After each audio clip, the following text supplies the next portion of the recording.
Hello and welcome everybody.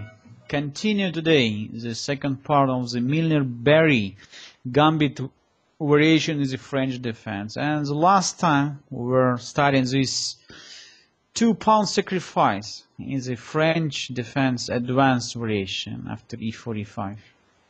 So this line, as I just explained before, was very famous after the game of Stenitz, and of course, and later on Nimzowitsch was fond of this opening line advanced variation. Even today it's quite popular. After c3, queen b6, knight f3 and knight c6, bishop d3, c takes d4, c takes d4 and bishop d7. Castling short side.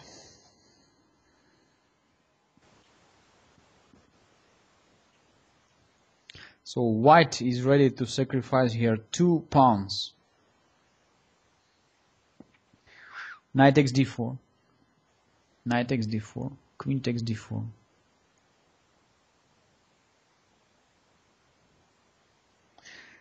Knight c3, and last time we studied queen takes e5, but I have student who said, okay, why shall I capture this pawn immediately? Maybe just start with some moves like knight e7, just to bring the knight to c6 or to g6.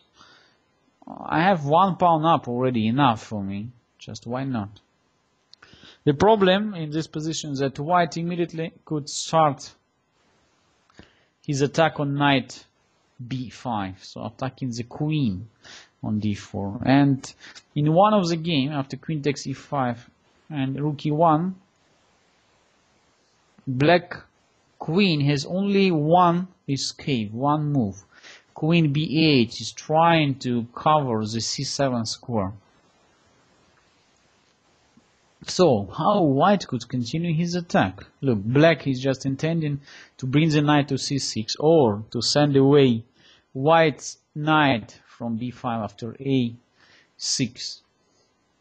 The only chance in such a situation is just to bring the queen to the center, to f3, intending bishop f4.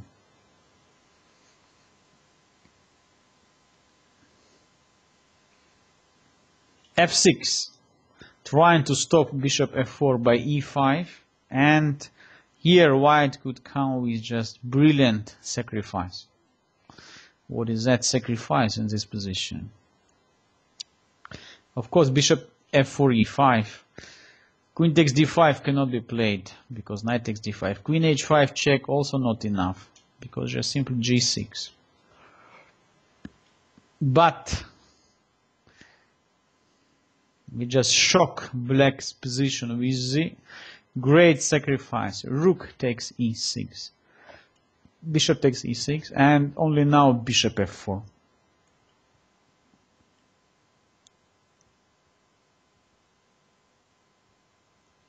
Queen d8.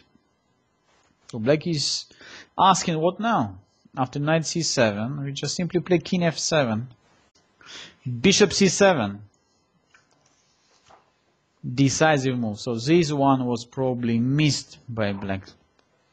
Now, if queen is going to c8 or to d7, then we just simply play knight d6 check, and black is losing his queen.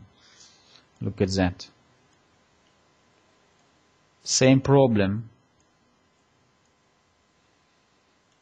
Black's queen is totally cramped with his own pieces, and black has to give the queen for a knight. So the game is over. So we can try in this position, try playing maybe something like after queen f3, to play maybe knight c6, but still is not solving the problems.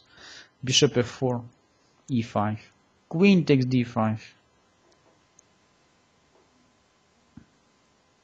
and next move rook a to d1. So huge initiative for white. So bishop e6 also is not so helpful. Even white could just simply continue bishop takes e5. Great position for white. Knight takes e5, rook takes e5. And after f6, rook a to d1, also white is intending bishop g6 with the mating threats. Just very, very difficult situation for black. So that's why knight e7 is not so easy. It's not so easy to equalize after knight b5. So one of the interesting opportunities here, which also possible to study, is just to play a6, trying to prevent white's knight from going to b5. In that case, white could continue something like queen e2, then rook comes to d1, then maybe bishop comes to e3. So white is playing near the d4 square, which is very important to control. Maybe then to organize some attack after f4 and f5. Indeed, just for 1 pawn, white is having quite serious compensation. Also, additional option for white is just to take control over the c file. So black has to spend some time for bringing his pieces out, just to complete the development, making some castle. So white's already fully mobilized and looking towards the black's king side. Okay, now let's back to the classical modern line. Queen takes e5, rook e1. So I just told you last lesson that today we will study quite seriously the theory of this line, of this outcome of the rook e1 move. And one of the lines is queen d6.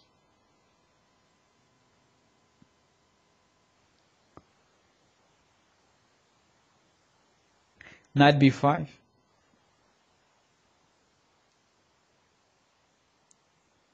Queen b8. And queen f3. And then in bishop f4. Almost forced black to play bishop d6 in this position.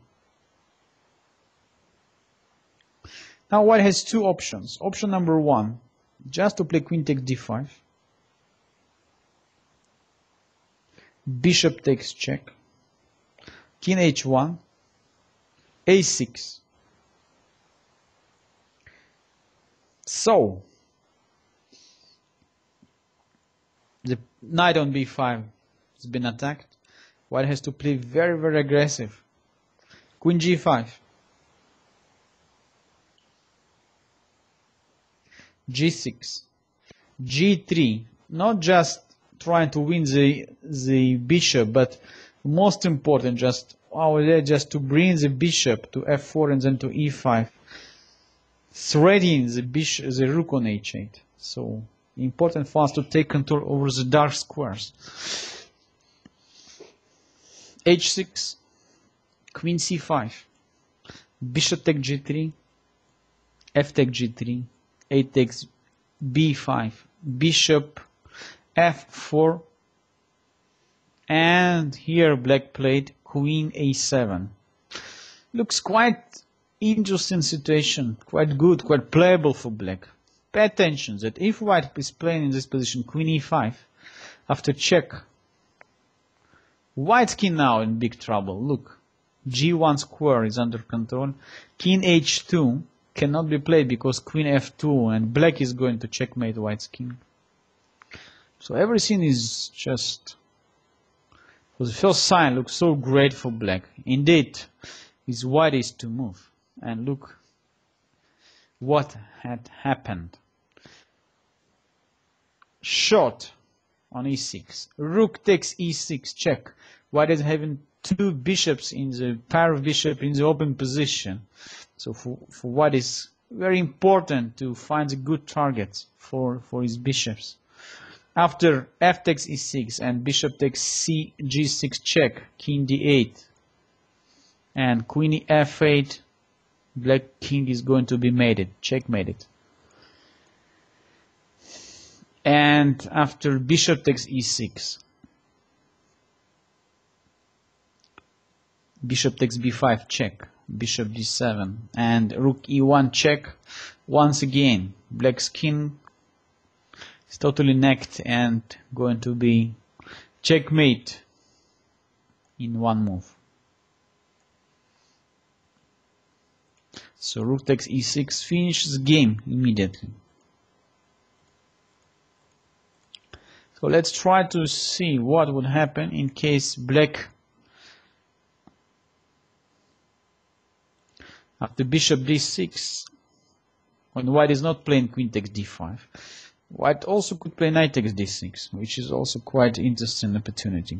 Queen takes d6 and bishop f4 continues the development.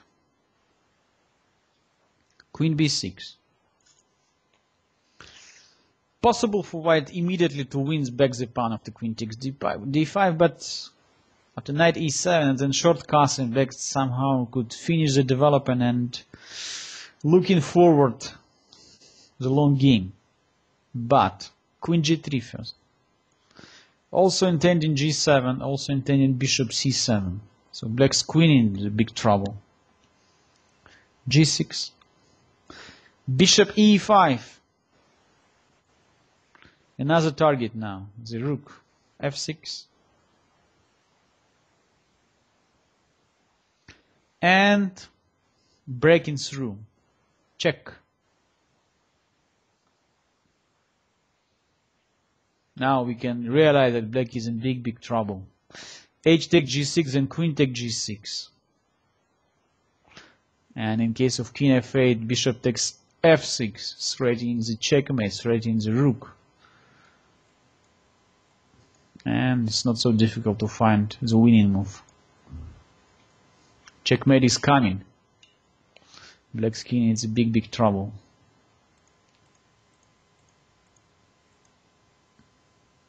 King d8 is also, black cannot be saved here. Why? Look at that. Check. Check.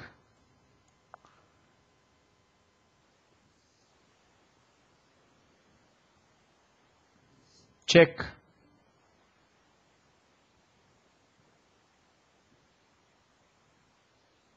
Continue with the checks. Queen e7 or queen e5, which is of course much better. Check. And black king cannot go to the back rank because queen takes h8, and to d7 because of queen takes e6. And the similar variation, black's king is going to be mated. Over.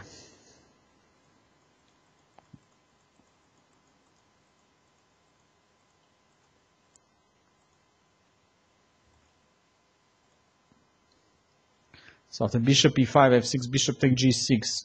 Black decided to play in this position king e7. But bishop h5. F takes e5. Check. And resigned. After king d6, queen takes, check. And next move, queen takes h8. Black has to call it a day. The position is totally lost. So this quite typical situation, quite typical game for this Millionaire Barry gambit line in the French defense.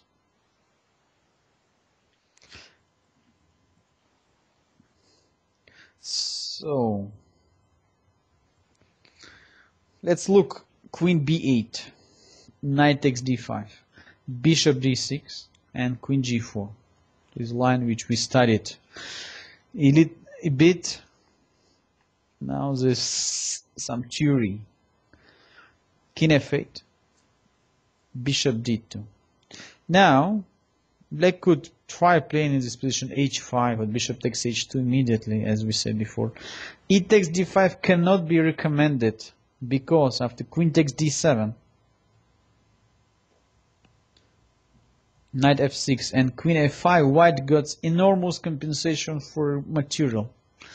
Two strong bishops in the open position, open files for rooks. So this pawn doesn't matter at all. The biggest problem for black is the king, which is still stuck on f8. Rooks not playing. So white is intending rook c1, bishop g5, etc.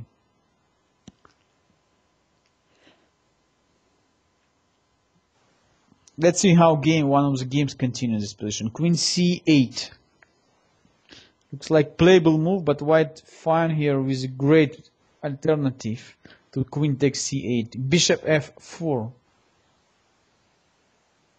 Bishop takes f4.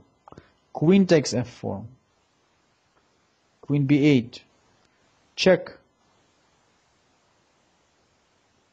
King g8. Rook e7. Typical result of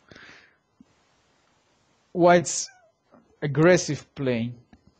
White is just 1 pawn down, but all his pieces are very, very active. The rook arrives to the 7th rank, where black's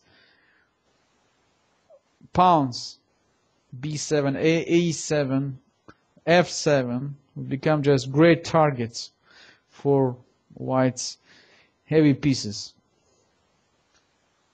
g6. So no need even to capture. Just continues that aggression.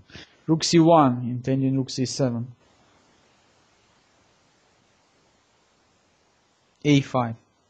Queen d4, intending queen takes f6.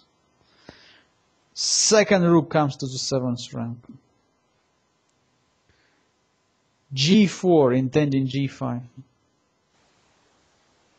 h4. Threading g4, g5. So if black plays g5 himself, just we simply capture, and inevitable checkmate. So white is having full domination. So black played in that position queen a7, but after queen e5, and then next one g4, g5, no way to stop it. Black is in completely hopeless position. Look how strong all white's pieces, especially rooks. Centralized queen and also quite active bishop. Black resigned. Okay. So let's try to understand, just make some short sum up about this gambit line. I cannot call that white is getting just winning position, because after queen b6, knight f3, knight c6, bishop d3, takes, bishop d7, castling short side, knight takes, and queen takes, knight c3, queen takes e5, rook e1. Here black is having some problems, so it's not so easy here to survive. When white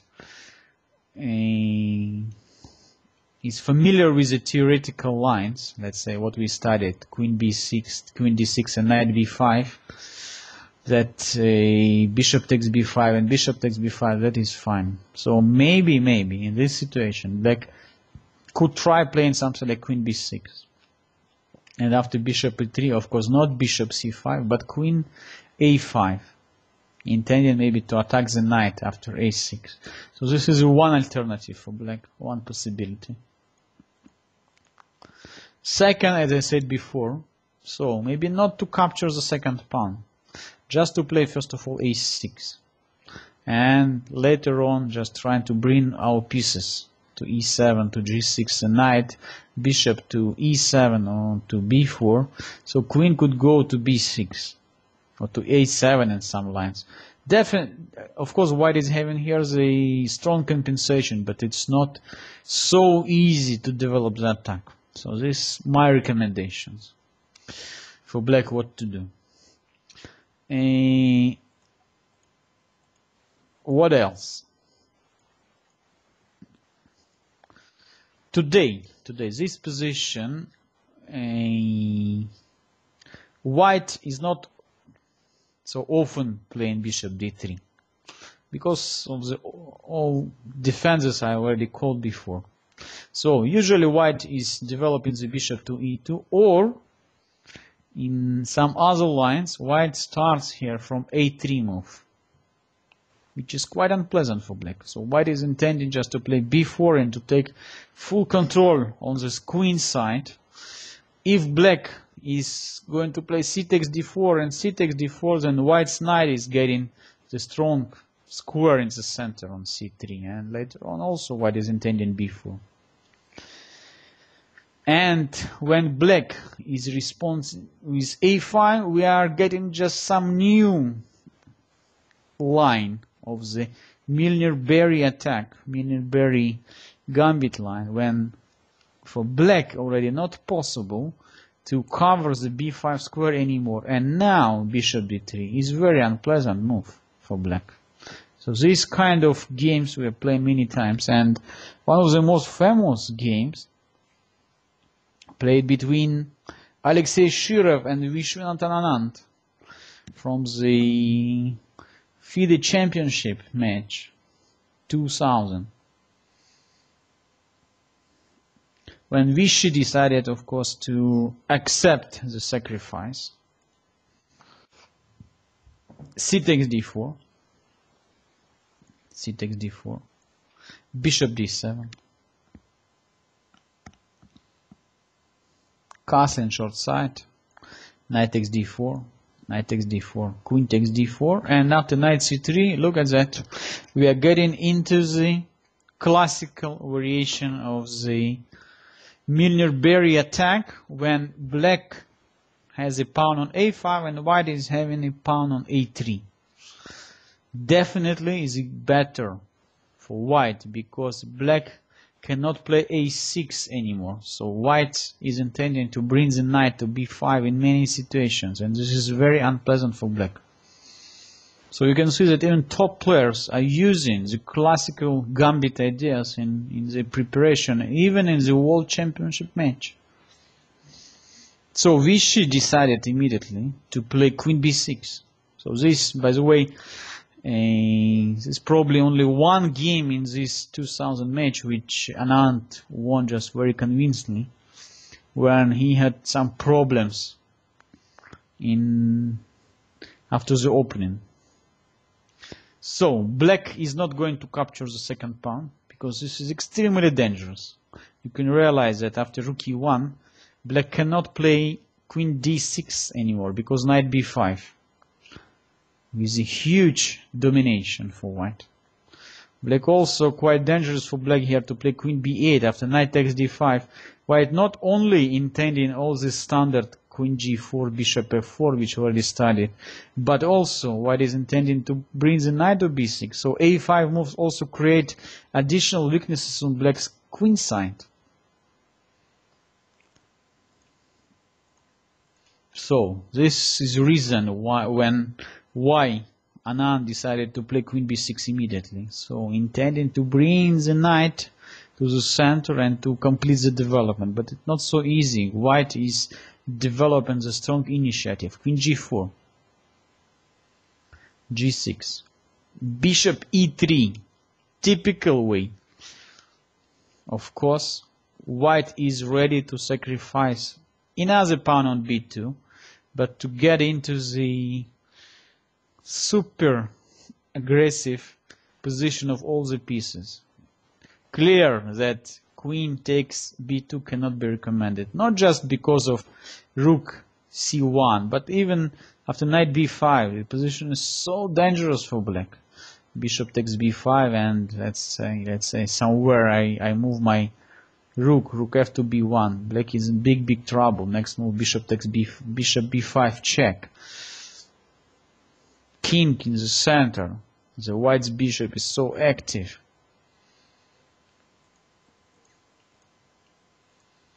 So definitely Anand is saying thanks for the present, but I would better continue development after bishop c5. Indeed, takes on c5, queen takes c5, and rook now comes to. Was possible to play rook a to c1, but Shirov played immediately knight a4.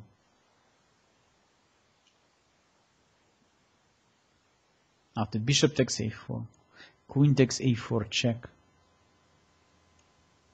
Black has to lose the castle, so the castling rights, and to move the king away. King f8.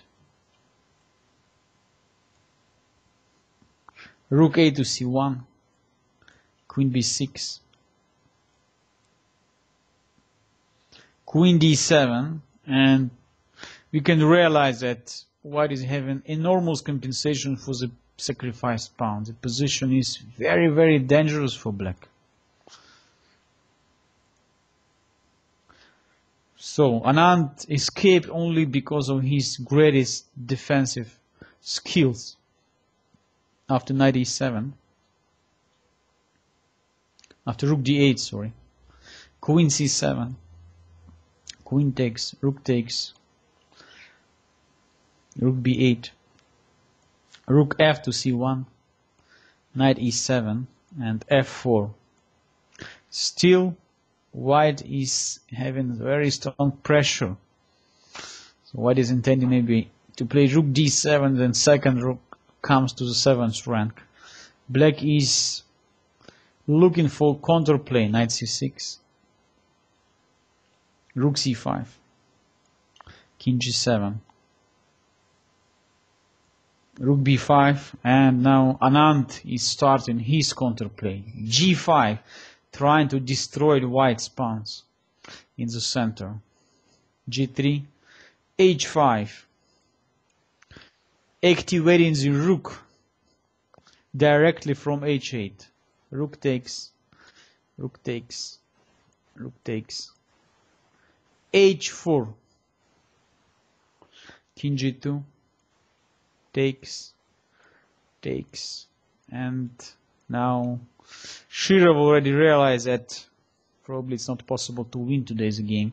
After rook h4, king g3 and rook h1, so black pieces becomes very, very active, and white has to accept the draw result after king g2, rook h4 and king g3. Moves repetition, the game just finished the draw between Alexei Shirov and Vishy Anand, where the latter just was fighting very, very hard for the draw. It's classical situation, classical Milner-Barry gambit in the French defense. So today we just studied some ways for black and also for white, some theory about how to meet white's aggressive attack in this Milner-Barry gambit line. So I wish you just to practice a bit. So don't worry about playing a few games here with white and with black, just to understand better white's opportunity and the ways how to fight for advantage, for initiative, and also how to play with black, how to find the right continuation, how to bring your pieces in the game. Just don't go for more materials. Usually it's better even to sacrifice back in order to complete your development and to bring all your pieces in the game. Thanks everybody for watching. I believe you enjoyed my Gambit series, and if you have any questions, you could contact me on www.chesslessons.wordpress.com. See you next week. Bye.